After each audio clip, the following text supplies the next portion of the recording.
I am Swapnil Kapandis, joint director department directorate of tourism from tourism department Maharashtra. Sir, Maharashtra tourism को लेकर एक महा road show का आयोजन करने का आगे आप लोगों का प्लान है, किस तरह से वो कार्य करने वाला है और महाराष्ट्र टूरिज्म को लेकर उसके विस्तार को लेकर किस तरह से आप लोग कार्य करने वाले हैं? महाराष्ट्र टूरिज्म को प्रमोट करने के लिए ये महा रोड शो का आज आयोजन किया था। उसमें बायर टू सेलर इंटरेक्शन होगी, महाराष्ट्र स्टेट के जो टूरिज्म पॉलिसीज़ है वो सबको बताया जाएगा और उसके हिसाब से हमारे जो स्टेक होल्डर्स है हॉस्पिटलिटी इंडस्ट्री के, उनके साथ एक इंटरेक्शन होकर महाराष्ट्र के जो टूरिज्म प्लेसेस है उनको प्रमोट किया जाएगा। इस हिसाब से ये रोड शो का आयोजन किया गया था। सर, टूरिज्म की बात करें तो अभी तक उतना बड़ा इंफ्रास्ट्रक्चर कहीं पे भी नहीं है, जिससे जो खास तौर से देखा जाए तो महाराष्ट्र जैसे शहर में एक महंगा सारी हॉस्पिटलिटी है, तो महाराष्ट्र टूरिज्म की तरफ से क्या ऐसे कोई गेस्ट हाउसेज रिसोर्ट्स वगैरह का कोई प्रावधान है आपके पास जिससे कम लागत? हमारा MTDC कॉरपोरेशन है, तो MTDC में से हम हमारे रिसोर्ट्स में हम फैसिलिटीज़ देते हैं। जो इम्पोर्टेंट टूरिस्ट प्लेसेस है वहाँ पे MTDC की प्रॉपर्टीज़ है हमारे, वहाँ पे आप आके रह सकते हैं।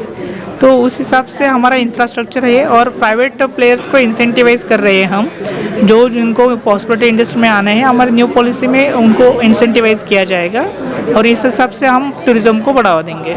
मेरा नाम चंद्रशेखर जायसवाल है, मैं महाव्यवस्थापक हूँ, महाप्रबंधक महाराष्ट्र पर्यटन विकास निगम। सर, महाराष्ट्र टूरिज्म महा रोड शो का एक उसको लेकर आज क्या किस तरह से विस्तार करने का सब प्लान है? देखिए, महाराष्ट्र सबसे विशेष ऐसा एक राज्य है, राइट। महाराष्ट्र में वो विविध पहलू हैं कि जो पूरे इंडिया में बसे हैं वो महाराष्ट्र में हैं और आज भारतवर्ष में सबसे ज़्यादा टूरिस्ट प्लेसेस, टूरिस्ट इन्वेंट्री ये महाराष्ट्र में ही है। चाहे वो केव्स हो, चाहे वो किले हों या गढ़ हो, चाहे वो नेशनल पार्क्स हो, वाइल्ड लाइफ सेंचुरीज हो, राइट, या हेरिटेज हो।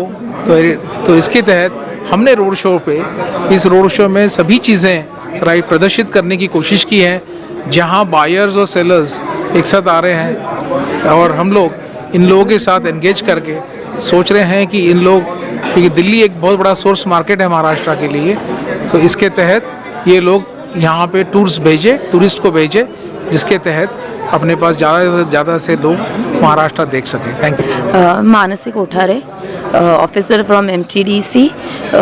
I look after responsible tourism, business development, operations. तो किस तरह से विस्तार करने की सोच रहे हैं महाराष्ट्र में टूरिज्म को लेकर? एक बहुत बड़ा हब है बॉलीवुड का और कई ऐतिहासिक चीज़ें भी हैं वहीं, तो लोगों को किस तरह से आकर्षित करके ज़्यादा से ज़्यादा वहाँ पर टूरिज्म बढ़ाने का आप लोग विचार हैं? जी, अभी पैंडेमिक के बाद there has been a major shift towards responsible tourism. So earlier it was more tourist centric and now it is more towards sustainability. So basically, as a government authority, we would encourage all stakeholders, which includes the authorities, the governments, the tourists, the industry, the stakeholders, everybody. So we come together, we join hands, we own the responsibility to make tourism sustainable in the state of Maharashtra. So this is the major shift and MTDC has been taking various initiatives in this.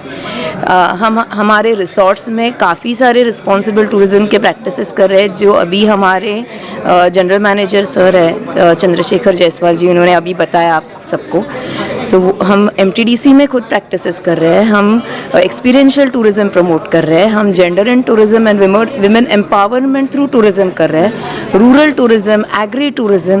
So all this practices which we are supporting and these one important thing is that tourism plays a supporting role to promote the main occupation and main industries of the state. तो इस तरह से हम tourism promote कर रहे हैं महाराष्ट्र में कि जिस तरह से सबका विकास हो, the local people, they are empowered, they benefit out of tourism, not only that, we are also working for persons with disabilities so that they are empowered through tourism, and there is sensitization in the society for them.